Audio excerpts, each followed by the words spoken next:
Hello again, Pastor Michael Jarbo here. Welcome to another edition of Soul Care, conversations to help renew the spirit. I'm glad you're here.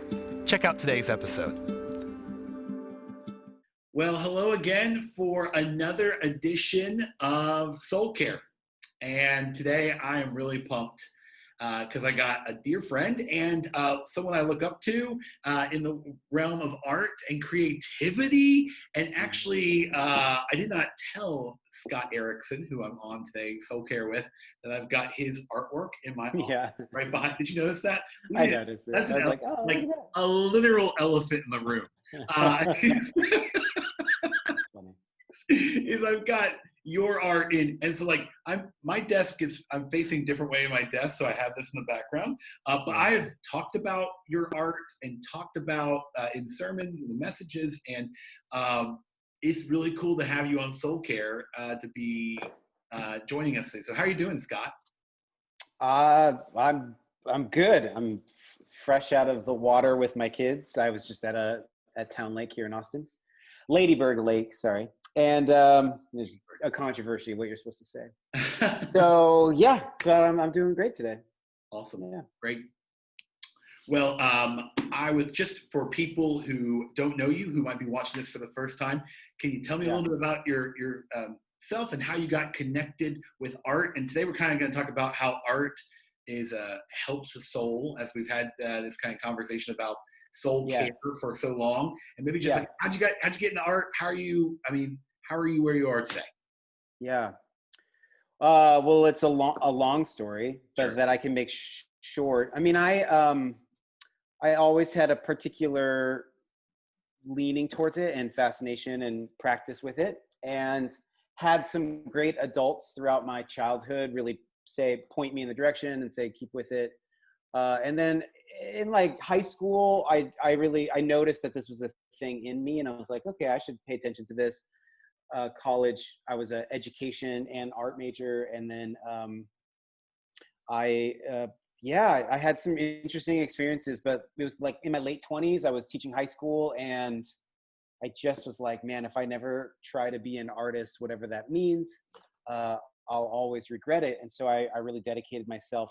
Then I quit teaching and went for it. And I've had versions of having an art career. I've worked at some nonprofits and churches and stuff since then, but I've really like dedicated myself to a practice. And I think that's really whether or not the practice pays for my bills is, that can change. But like, I think the real thing is like, I'm dedicating myself to this practice, this rhythm. And right now that does take care of my livelihood. So that's great. So that's how I, have been getting into art. I mean, that was like over 15, 20 years that I've been doing it, but yeah. And you were doing art you were started in the Northwest. You've had some years in Houston, Texas too. And now you're an Austin resident. What were you doing in Houston while you were here, for those who don't know? Yeah, my wife and I lived in Houston. I was on staff at Ecclesia Church, so not too far away from you guys. And I was the artist in residence, which was my own title given. I think they probably wanted to call me arts pastor. When I came in, I was like, I don't want to be an arts pastor because arts pastors never make anything and they just have coffee with people.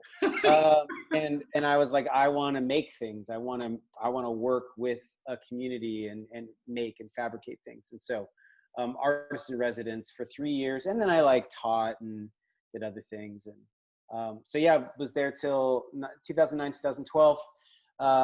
Moved back to the Northwest where my wife and I are both from. And then we moved here in April. We got here like right as things were shutting down. We moved out. I laugh because I have to do that so I don't cry with you. I know. Yeah, it's been weird. It hasn't. I would say in the 100 years for the next pandemic, don't move during then. It's weird. So yeah. What do you call it, Scott? You have I'm in stranger stasis. Stranger stasis. Stranger stasis. I moved from a place where I knew everything to a place I don't know anything, and I can't get to know it because of social distancing and limited yeah, just going into buildings and establishments and all that kind of stuff. So I'm getting to know the like landscape, and I mean, what keeps me going is if I just every other day I need some kind of like adventure or let's go somewhere. You know, I try to get out of the house, but Good. Yeah. yeah. Awesome. And so like you left teaching art in high school level, then you went into did some church work. How would you know, I obviously have got like literally your art on the wall behind me, but I Yeah, want to yeah, know like how would you describe the art that you do? I mean, what yeah, in your own words, what would you say? yeah. I would say that the I don't have a like tight definition for myself, but I think I'm more at least. So here's how I think about my work: Okay. is I have three departments. I do visual work. I'm an illustrator, painter. I'm also a three-time author, and then I'm a performance artist, speaker. So I do these different avenues. So the process for each of those is different. With visual art, my best way to describe it is to say I'm more of like a symbolist. I'm kind of creating this like visual language or symbology set for people's faith experiences. So a great question to ask art is, Yeah. what does this mean? Another great question, and one that maybe we ignore it a lot, is like, what is this bringing out of me? Because one of the functions of visual art and music and theater and movie, I guess a lot of art, is it's an excavation tool. It's pulling out your personal experience, and it's helping get to that. So I'm not, especially in the realm of like religious art. A lot of religious art can be very like, we're trying to tell you this story. We're trying Right. to visualize this thing that happened. We're also trying to give you a conclusion about what all this is. And mine is more of like, I'm trying to give an image for this word that we use all the time that we actually don't really know if we were pressed on like what that means, and trying to give like an image to help us like understand that word better or understand that thing better. And then and so yeah, that's so when I think about like the work I'm doing and like how do you image this prayer, how do you image this sacred moment or these things like that. So yeah, that's a lot of the bulk of my work visually that I'm doing. Yeah, It's so you leave the receiver of the art with a lot of interpretation to do it to see what they yeah, want to see with it. yeah, Like I just yeah, like, honestly the most talked about one in my office. They're all beautiful, but yeah, this the dog one with the yeah, cone that says God is, and yeah. like what's that even mean? And I promise you. I'm trying to honor you. I'm like, what do you think it means? You know, like right back at them, right? And they're Yeah, like, yeah, it's great. oh, that's you know, and it just like, oh man. And sometimes we do that with art, right? We put Hmm. the collar around our neck or the cone, excuse me, around our neck, and Yeah, we you know, the artist wants us just to see one way of looking at things, but the truth is, art at its best offers us space to think beyond ourselves, right? yeah, yeah, yeah, exactly. That one specifically, because I think that goes both ways. I think that image can be about deconstruction, and Yeah. I think that image can also be about like um, just kind of the how Jesus is the author and perfecter of our faith. That there are times when the giver of our lives will put us in a place because we know we need healing, but we don't want to go there. And like, and so I think Oh, I think it could be. I think it's both, and I think it works in both scenarios. It's like it's about God healing you, and well, and then we could get into that more. But like from my own kind of like deconstruction, or just kind of the things that stopped working anymore. What I my experience has been is that God was the instigator of that. So God is involved in both of those things. So yeah, in the growing of my faith and the destruction of my faith, God oh has my been a part of gosh, both. dude. That is so good. There's so Yeah, like, and man, I like, and I think that's why I have that in here, because deconstruction is not a negative piece of our faith. It's part yeah, of faith. It has to. No. Hopefully, for Yeah. everyone, it's part of it to some degree. It can't Yeah. only be deconstruction, but Yeah. sometimes we've got some work to do, right? Yeah. Yeah. I think deconstruction's a limiting term. Yeah. I think it's more of like restoration, or the way I visualize it is like, uh, from mine, and my prayer was like, God, would you grow my faith? And he's like, yeah.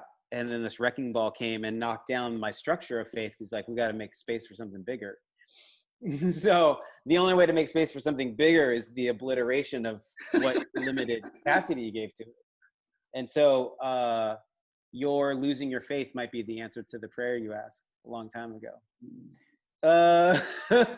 Okay, Yeah. and this wraps up our time with Scott Erickson. Thank you so much. God, it was so great to chat with you. Yeah. No. Yeah. Oh, dude, Well, no, I mean, that gets to, you know, if that is frightening to us, or if you hear that that's frightening, then really what we're dealing with is like, what we like about our faith is that we can control it. And I think the more you're going to journey with God, the journey isn't to go, and I'm full of clarity and security and control. No, the journey with God is like, I trust the invisible hand that has been leading me my whole life. And that is the transformation. That's the journey. That's through the whole thing. So yeah. And if you differ, great. We'll wait and see, like, when that control goes away. I don't know. Oh my gosh! And we are control freaks. We are control freaks. We really are. Yeah. Oh man, you make me want to just toss these questions out the side of the window that I've got for you and just go deeper. But this is good. It's all good. It's all good. Everything. We can do that. I know we can. Hey, I was gonna say. Just going a little bit deeper here with what we've kind of been talking about, is actually just kind of rolls into the next question I threw your way a little earlier when I was letting you know what I was wanting to ask and talk about. But so, like, talk to me a little bit about this idea of creativity and the soul. And for you, how has maybe even just, you can maybe speak to just Scott Erickson, or if you're interested, you can speak about what you've heard from experiences of people. And again, not to like brag on yourself, but like, what does the creative process for you and that outlet, how has it helped your soul, and how do you think it helps others? Yeah, the creative, I mean, I had to come to terms with my particular invitation in the world. Like, I like to joke that I'm an artist because I'm a haunted person. Every day things come to me and they're like, make me. And I'm like, I can't right now. I'm driving. I'll get in an accident and it'll be like, make me, or I'm going away. And I'm like, fine. I pull over, pull out my sketch pad, or write something down. Like, even this morning telling you, I was like doing a workout thing and I was like, I got to write that down. It's just like, bing. I'm asked, so I'm invited to release the haunting. That's like my job. But my parents and my family and my wife, they don't have that haunting. So we all have to like pay attention to like where the invitation is.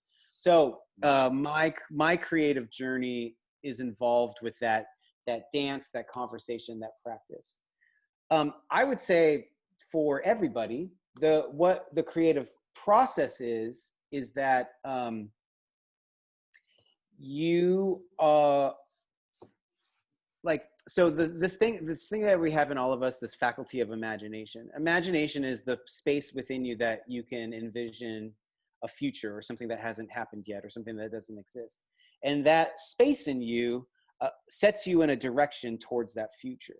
So that, I actually think right now what's really important is we're having a battle over our imagination. That's what I think is happening in society right now. The battle is for what is the future you think you're entering into. And I think God has a lot to say about that. Wow.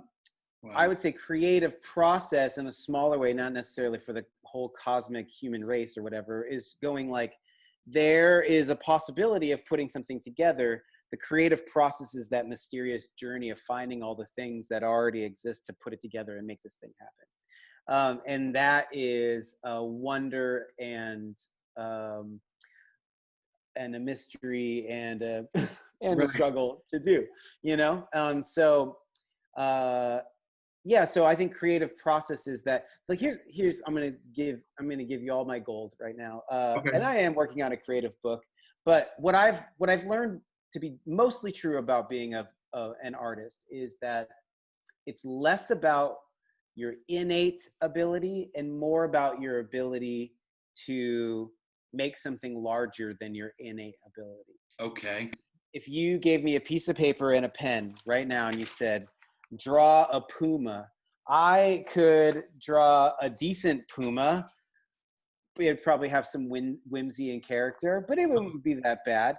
But if you said, come back in an hour with a drawing of a puma, well, I could make something amazing. Like I could go find a reference material. I could figure out different things.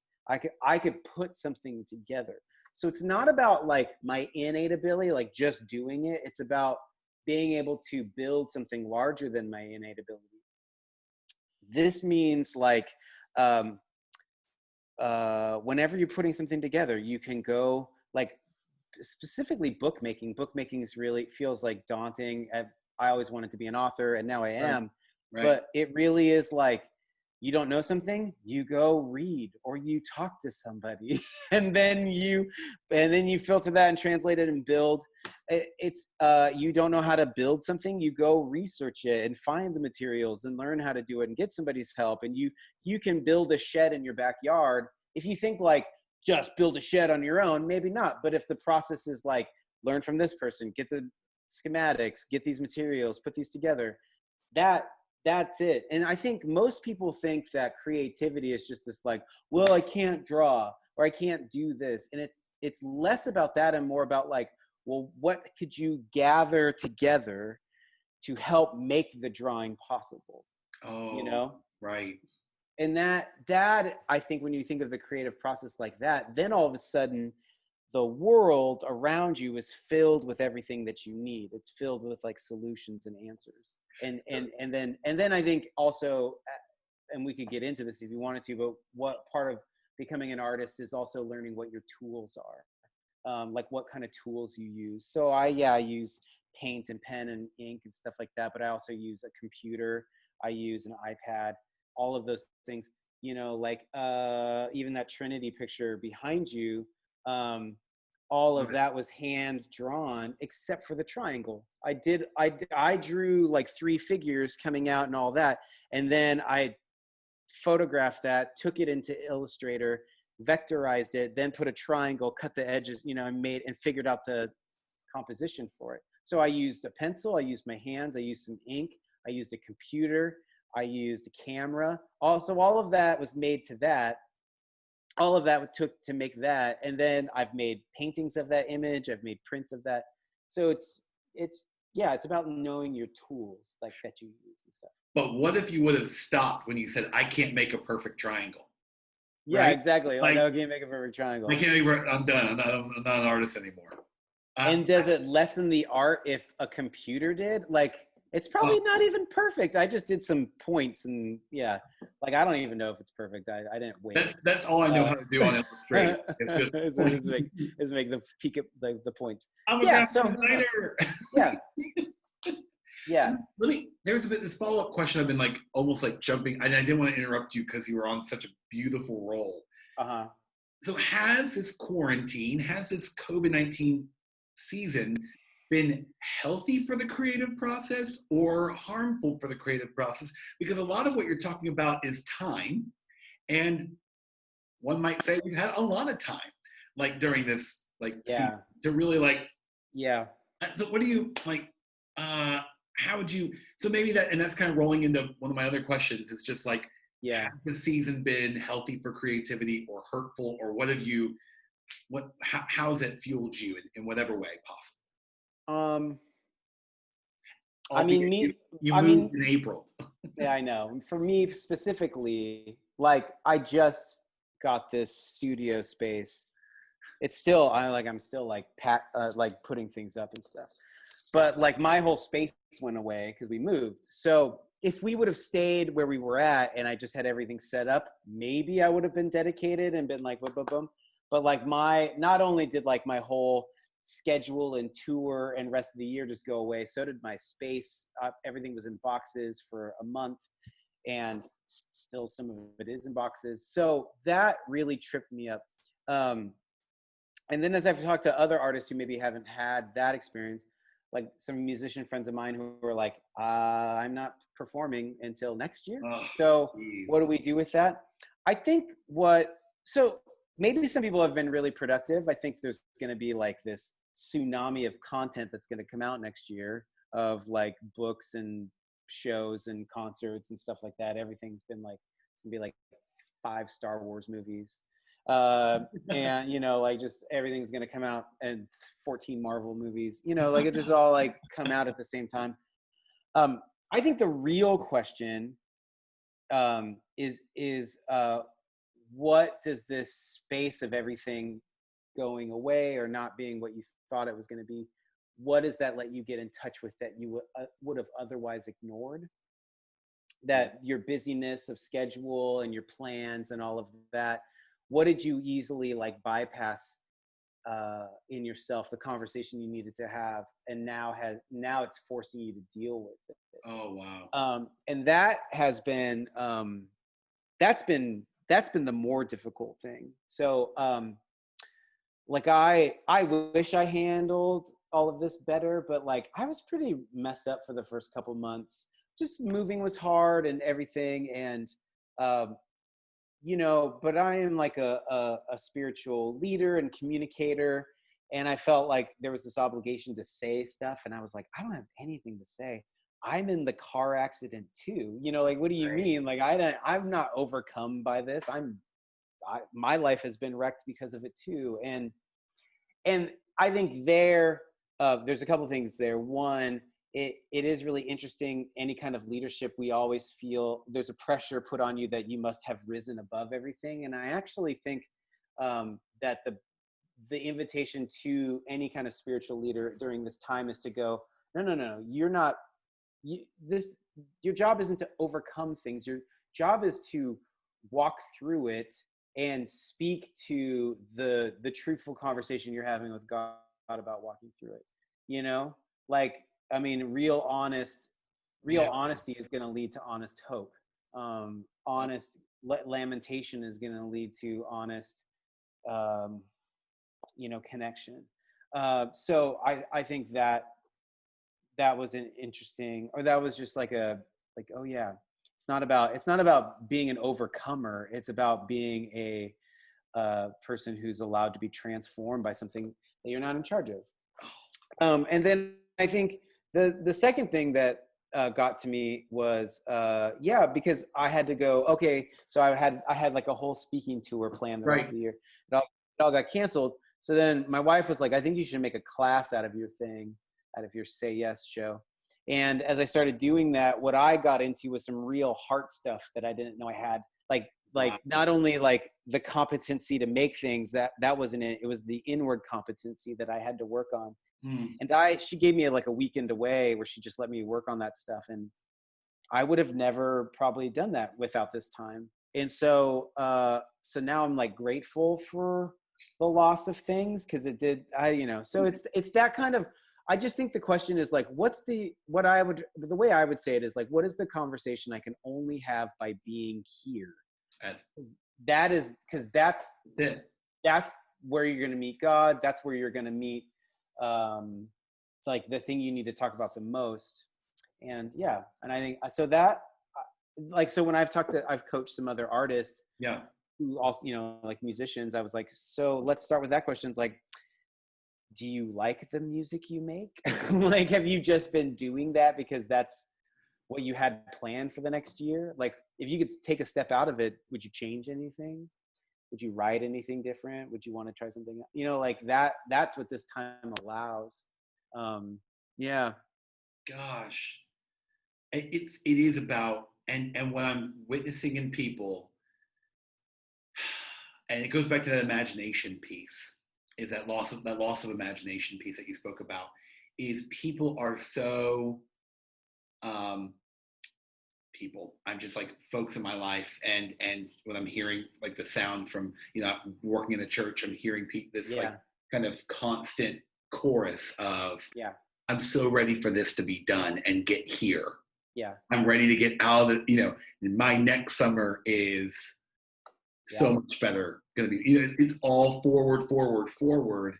Yeah. And our minds are so set in a school year. I mean, that's a whole, and you're a parent. So Yeah. I pray for parents right now and making these decisions. But I just say, like, what, don't think so far ahead that you're not living and being present in the now, where you can witness God doing incredible things right in front of your eyes. Yeah. Yeah. Yeah. I think I just did teaching last week where I think I think there's a real identity issue going on.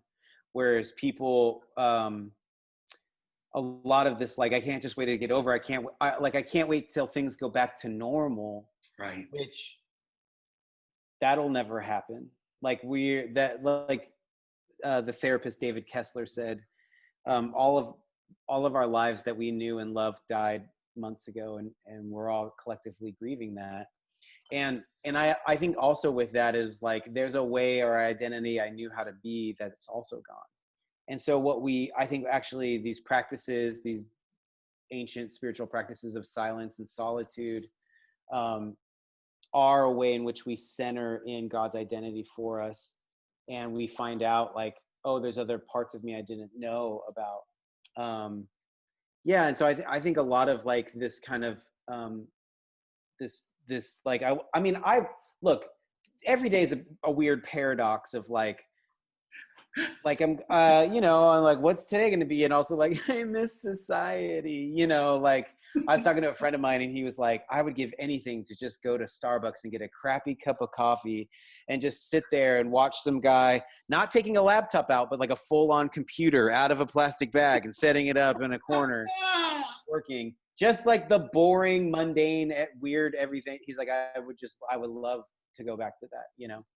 And we will get back to that, but like, I think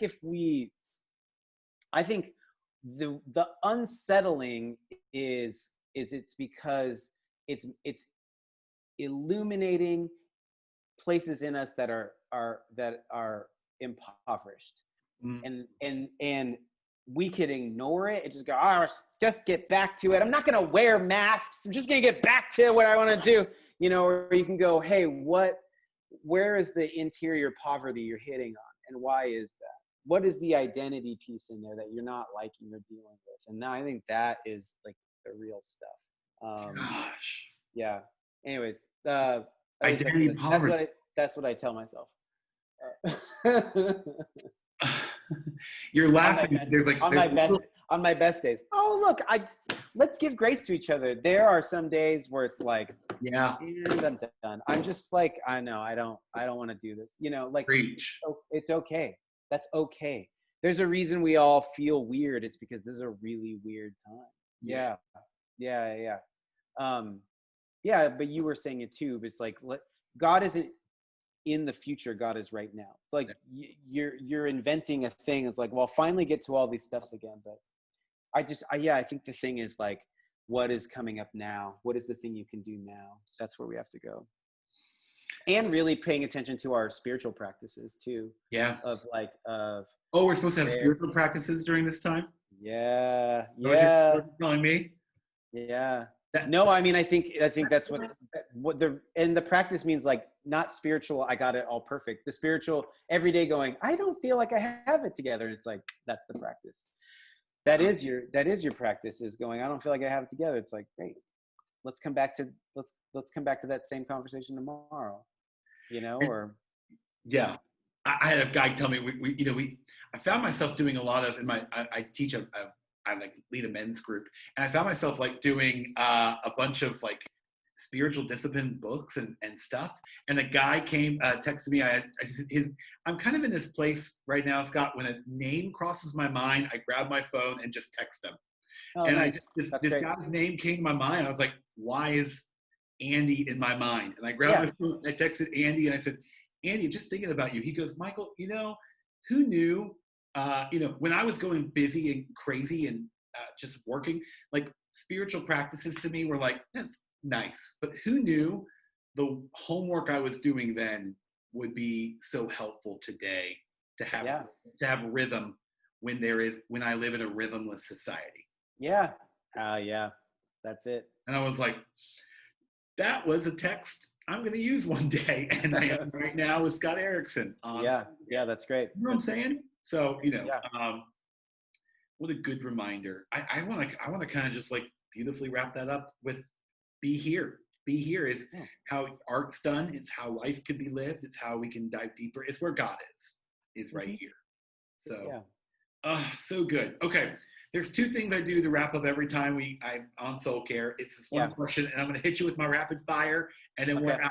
And you will say, you can tell your friends, you can tell your family, you can tell the sweetest baby in the world on Instagram, your son, Jones. Follow Scott on Instagram just to see his son, which is, their kids are awesome. Yeah, thanks. I mean, so cool. All right, so the first question is just some introspection. And basically your whole talk here has been introspection, so you might repeat some of the things you've already said, but John Wesley, founder of the Methodist movement in the 1700s, always asked his pastors, those going out about to, go into the throes of ministry, he'd check in with them. He'd say, how is it with your soul? And that's different than saying, how you doing? Yeah. So Scott Erickson of Austin, Texas, how is it with your soul? How is it with my soul? Yeah. And I think to help for those watching, like a soul, you could define soul as like, the soul is the depth. It's not like, how are you doing is like, what are you doing? How are you doing is like, what is the depth of being, like your emotion, your, how you frame reality, all of that. I'm pretty good with my soul. I had to do some real hard work, so I'm in a good spot. I teeter between like, how much should I be doing and how much should I just enjoy what's like life right now? I mean, we're okay financially.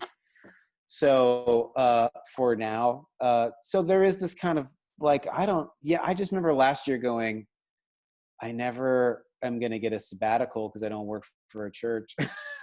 And now I'm like, maybe I'm just getting like an enforced sabbatical. So maybe I should just enjoy it if that's what this is, or just pretend it's that. So yeah. Good. Yeah, but I feel good. I'm working through some deep inner stuff, and I'm grateful for that. It's also messy, and I have 3 kids, so the time to do things is like this. Yeah. Yeah. Good. Great answer. All right, and now you're moving to the rapid fire round. 11 questions stolen from the great Brene Brown, no doubt. Shout out Brene Brown, Saint Brene Brown, as we call her on Soul Care, Saint Brene. All right. America's counselor, America's therapist. America's therapist. That was on the cover of Texas Monthly, right? Yeah. I was like, what a great title. I know. Man. Not as many views of Soul Care as her podcast. Are you okay with that? Is that all right? That's fine. That's fine. Forgive me. All right, here we go. Scott Erickson, rapid fire, quick 11 questions. Number 1, and feel free to answer, and we're going to move to the next one, or give an extended, whatever you want to do. Fill in the blank. Ministry is. Oh man. Is this a PG answer? You can please be raw, be real. Ministry is. I've never had anyone just laugh. Maybe can you just stop right there? I just thought of 3 negative things. I said ministry is soul sucking. Ministry. Yes. No. Ministry is only successful when you give what you've already been given. Okay. Scott, question number 2. You're called to be brave, but your fear is real within you. What's the first thing that Scott Erickson does? Say again. So my call to be brave. You're called to be brave in the moment. But I definitely feel the fear. Uh-huh. What does Scott Uh, Erickson do? I say, um, sheesh. It's so abstract. I need like a specific thing. Because if it was like jumping off a bridge into water, I'd be like, you've done this before. If it was like public speaking, you've done this before. If it was meeting somebody, I'd be like, just smile. I don't know. Yeah, So inner dialogue. Inner dialogue. I mean, yeah. I think, okay, I think I would get to like, um, this is, other people have done it, so you can too. That's kind of where I go to, is like, other people have done this, and that same capacity that they have is in you too. Just got to find it. what's something people get wrong about you? That I am, I don't know. I don't know. What would people get wrong about me? That I, shoot, I'm trying to think of recently. Well, because my like audience on social media has grown, I get a lot of like, if people don't like what I'm doing, they throw in like, well, you have this many followers, as if that didn't mean my heart stopped being tender. So often when I have those discussions, I'm just like, this still really hurts my feelings. So like, just because you have a lot of people eyes on you doesn't mean your feelings get hurt anymore. Yeah. And you have like 100 followers on Instagram, so it's not Yeah, that that's big, it. It's 101 just now. 101 official. Mm-hmm. Well, it's about to be 100 because I'm unfollowing you. I just went Dalmatians on everybody. Yeah.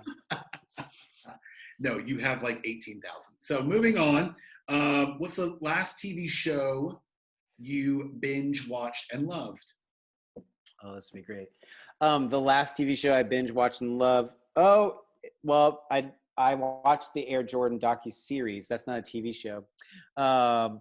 My favorite TV show is What We Do in the Shadows, and it was a film about vampires, and then they made a TV show about it. It's basically like, it's like the same footage, like documentary, like The Office or Parks and Rec.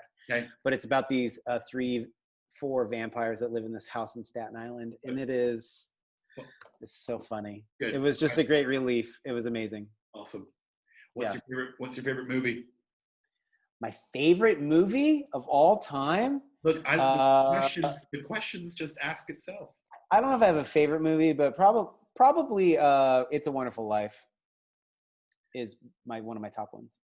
What's a concert that you'll never forget? A concert I'll never forget. I saw U2 on their 360 tour. I saw their second to the last show, and that was like a 2-year tour they did. Oh. And it was in Pittsburgh at Heinz Stadium, and there was like some moments from that were like, what is happening right now? Yeah, so it was pretty great. Good, very good answer. What are you reading right now? Oh gosh, do I have anything? I have like 5 books I'm reading right now. Probably the most is David Brooks' The Second Mountain. David Brooks is a writer for the New York Times, and Second Mountain's kind of like, how do you live it's like living a moral life, or how do you live, he's like going, it's about living. Okay. It's really great. I just finished, on the other side, I finished The Art of Dying, which is written by a doctor about how do we die well. How we die well, yep. And that one's really amazing. I'm reading Surprised by Jesus. Oh, N.T. Wright? No, it's not that. I'm getting it wrong. It's about reading the Bible through the tradition of, basically through the church tradition. Okay. They're all like on a stand. Oh, good. No, you're good. Yeah, this might actually lead to my next question for you, which is good. What is on your bedside table right now? If I walked into your room, what would be on the bedside table? Yeah, it's not Surprised by Hope is N.T. Wright. I think Surprised by Jesus. Hope is N.T. Wright, yeah. Yeah, Surprised by Jesus, a book called Unclobber by my friend Colby Martin. There's a Henry Nouwen book, and I think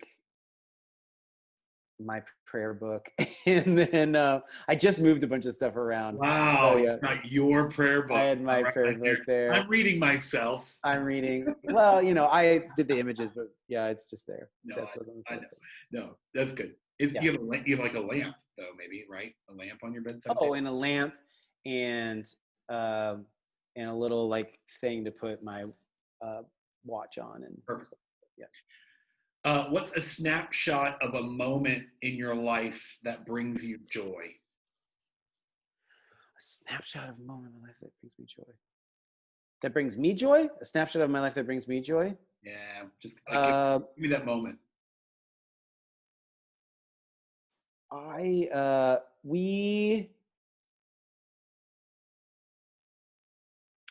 Since we moved to Austin, this, it's really hot in Texas. And what's been lame is, and I'm sure everybody feels this way, is like how many, like all the pools and all the stuff is closed down. Yeah. We moved here. I don't want to say the Lord helped us with real estate, but I don't know, it's kind of miraculous. Anyways, we got this house and it has like a small pool, and this pool has saved our lives. So pretty much like every day I swim with my kids, and that's a lot of joy right there. Love it. Yeah. Tell me one thing you're deeply grateful for right now. Man, I'm really grateful for and single people will be like, come on. I'm really grateful for my marriage. I've been married to Holly almost 15 years. Wow. And she has been radically pursuing her own mental and internal health and doing a lot of really great things. And during this time, she's really, I think as a couple, you allow yourself to lose it. You give, like some days you're really like great together, and then some days the other person is just like, I am not great today. And you are like, cool, I will hold it together. Brené Brown actually has a great thing where her and her husband Steve, they go percentage wise. Percentage, yeah, absolutely. Yeah. And so when my percentage has been low, Holly's been really there, and I'm really grateful for that. Yeah.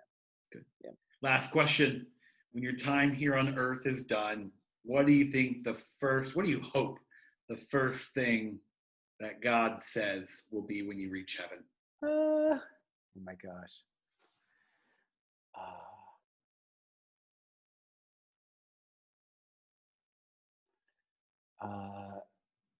I hope he says, get ready. It's not what you think it is. Because I hope it's nothing I've ever imagined. If it is what I've imagined, how disappointing would that be? Oh my gosh. Ladies and gentlemen, the one and only Scott Erickson. I love the laugh tied into the get ready. Get ready. It's so good. Imagine. Oh man. Again, thank you so much for your time today, brother. I really appreciate it. For those who don't know, I first met Scott. Scott was on Instagram painting in the Houston area, and I brought him a brisket grilled cheese sandwich. You did. From State Fair off of I-10, and drove it over to him, and he was like, sure, I'll eat this man's stranger food. Yeah, well, I was doing that mural. Yeah, you're doing that mural at the church, and we sat there and talked, and you like talked for an hour, and it was during a very transitional place in my life, trying to navigate what my next step was. And like I'm telling you, you spoke directly into it. And so I know I didn't tell you that in the moment, but I'm really grateful for you. Yeah, Scott. I remember that conversation. That's great. Yeah. And it was huge and brought some light in a dark place. So thanks for continuing to bring light to people through your art and creativity, and looking forward to following you through whatever next you produce for the world. Awesome. Thanks, man. Have a great day. Yeah, dude. See you later. Thank you so much for checking out Soul Care. Join us again next week at noon on Friday. Have a great weekend. Bye.